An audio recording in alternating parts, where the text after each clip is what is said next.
donde el aire tiene gusto a sal y la pintura descascarada, hay esquinas que parecen esperar algo. Los gatos las cruzan con la solemnidad de quien pisa un templo, y los turistas levantan la vista sin saber por qué. En una de esas esquinas, triple como un tridente, donde se besan las calles Almirante Brown, Wenceslao Villafañe y Benito Pérez Galdós, se levanta una construcción que no pertenece del todo a este mundo. En Crónicas de lo Insólito presentamos La Torre que no duerme.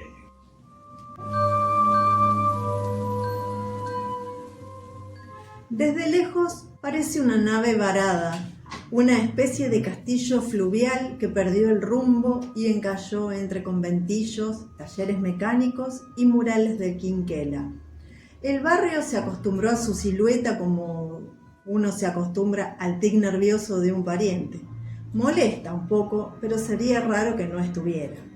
Y sin embargo, bajo su fachada modernista, entre las curvas de hierro forjado y los balaustres caprichosos, se esconde una historia que ningún turista y ningún guía turístico tienen en cuenta.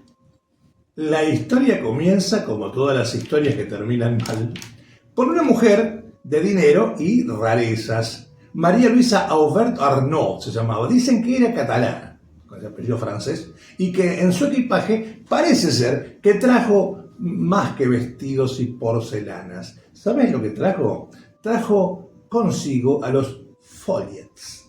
¿Qué son los foliets?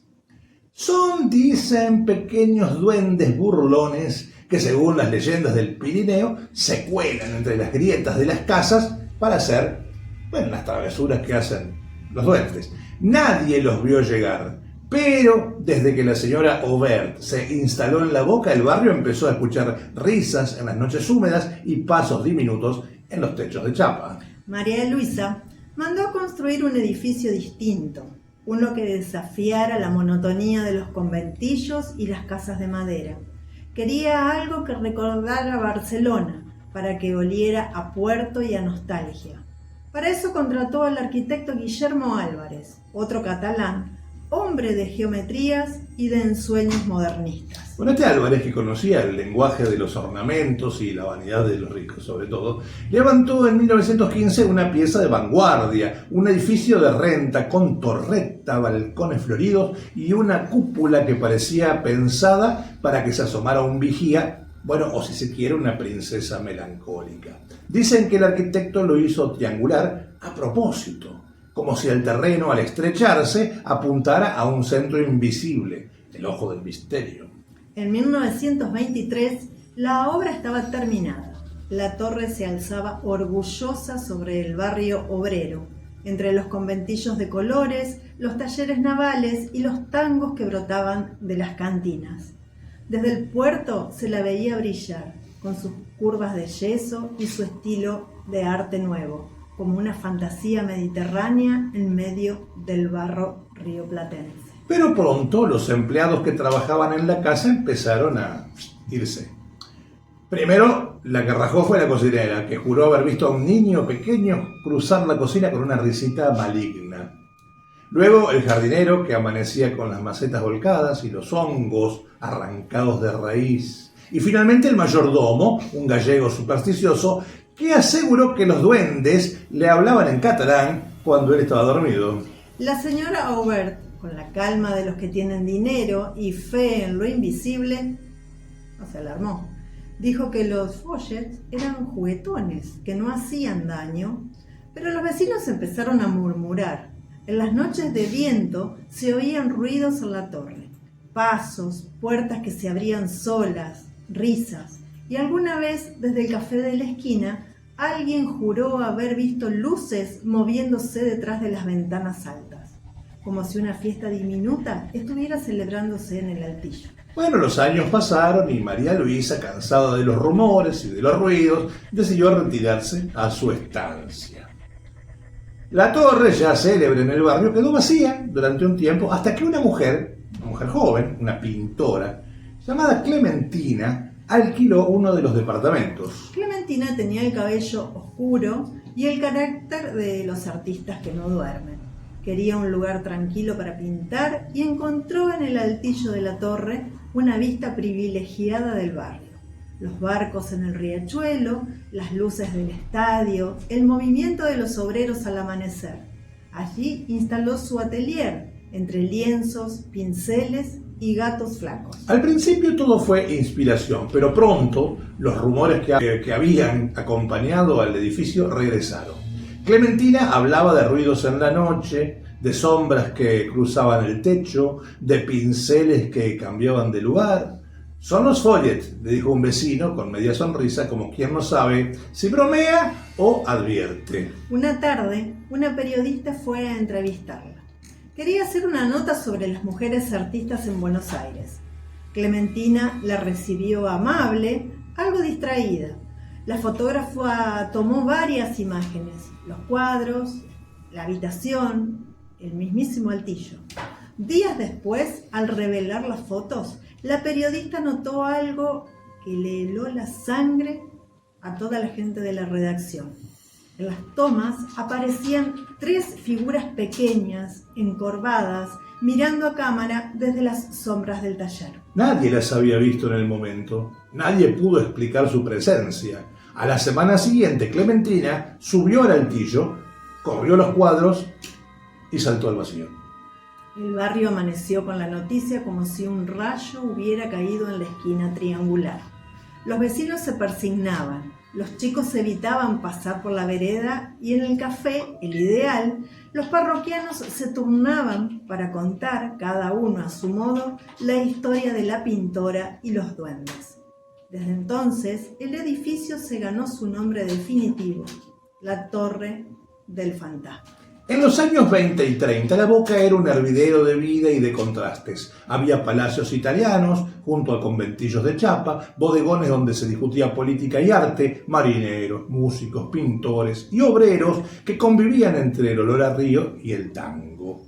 Allí, entre tanto color y miseria, la Torre del Fantasma se erigía como un lujo extravagante, un vestigio de la ambición modernista. Guillermo Álvarez, su arquitecto, dejó en ella la marca de su oficio: planos dentados, pilastras que parecían papiros invertidos, balaustres en formas de espiral. Era a su manera una obra soñada para el delirio porteño.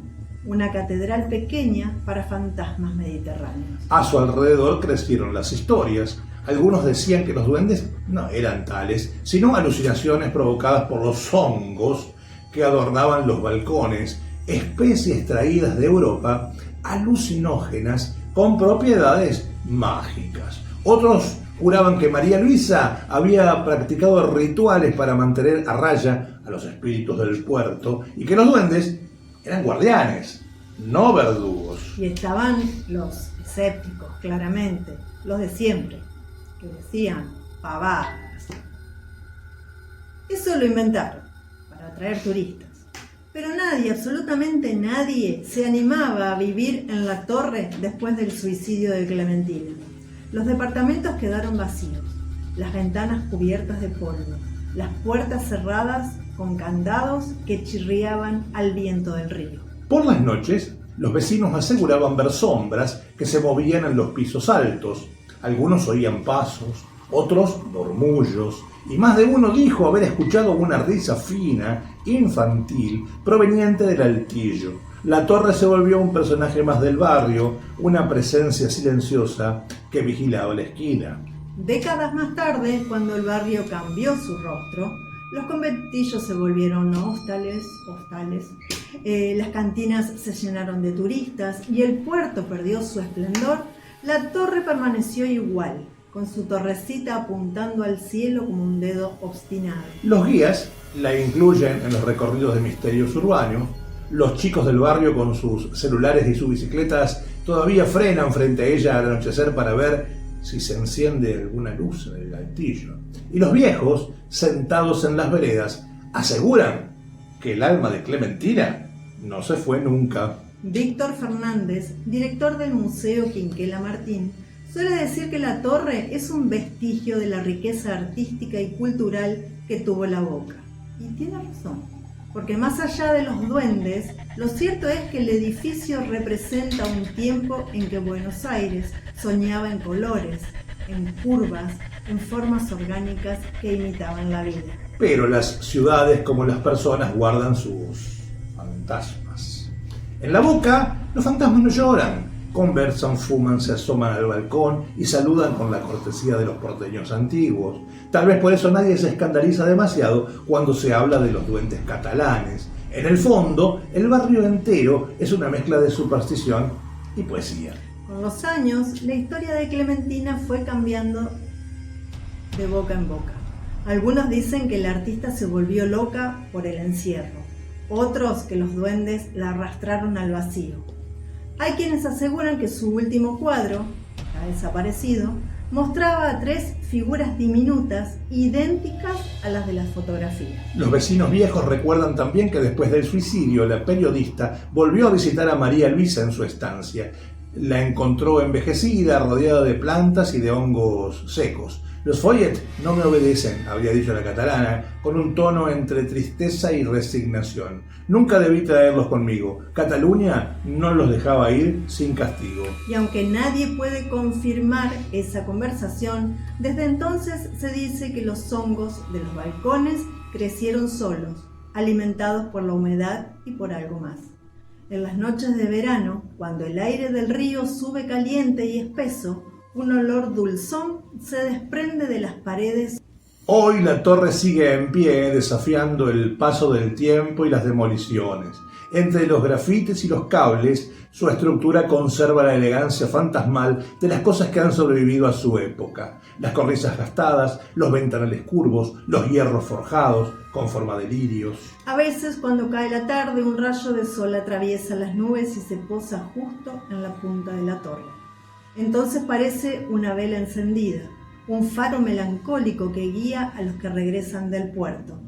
Los turistas sacan fotos, los autos pasan, los vecinos cruzan sin mirar, pero el edificio está vivo, respira. Hay quien dice que si uno se queda en silencio frente a la torre, puede escuchar el sonido de un pincel sobre el lienzo, o el tintinear de un vaso en una cocina vacía, o una risa lejana que sube desde el altillo hasta perderse en las tejas. El barrio, pragmático, aprendió a convivir con esa presencia. En la Boca, después de todo, lo fantástico y lo cotidiano comparten el mismo café. Los duendes pueden ser una excusa para hablar de otra cosa, de la nostalgia, del tiempo que se va, de los sueños que se quiebran. Y si la torre sigue allí, intacta, es porque el mito también cumple una función, recordar que hasta los edificios tienen algo. 100 años después, Buenos Aires sigue girando alrededor de sus leyendas, como una vieja noria cansada. La Torre del Fantasma, entre tantas historias de la ciudad, es apenas una nota melancólica, pero basta mirarla una vez para sentir que algo hay de verdad entre los rumores. Las ciudades modernas, con su vértigo y su cemento, rara vez dejan espacio para los duendes. Sin embargo, en la Boca, ese barrio que huele a puerto, a tango y a pintura fresca, sigue siendo un territorio donde lo imposible encuentra refugio. En aquella triple esquina de Villafañe, Galdós y Almirante Brown, la torre se mantiene ahí, firme. Su sombra se proyecta sobre el empedrado y parece dibujar todavía la silueta de una mujer que se cae. Los vecinos pasan, los turistas apuntan sus cámaras, los gatos se enroscan al pie del muro. Y arriba, en el altillo, tal vez un pincel siga moviéndose solo, trazando en el aire la forma de 3 pequeños seres que ríen en silencio, porque hay edificios que, como las personas, no saben morir. Y la Torre del Fantasma, la torre que no duerme, es una de ellas.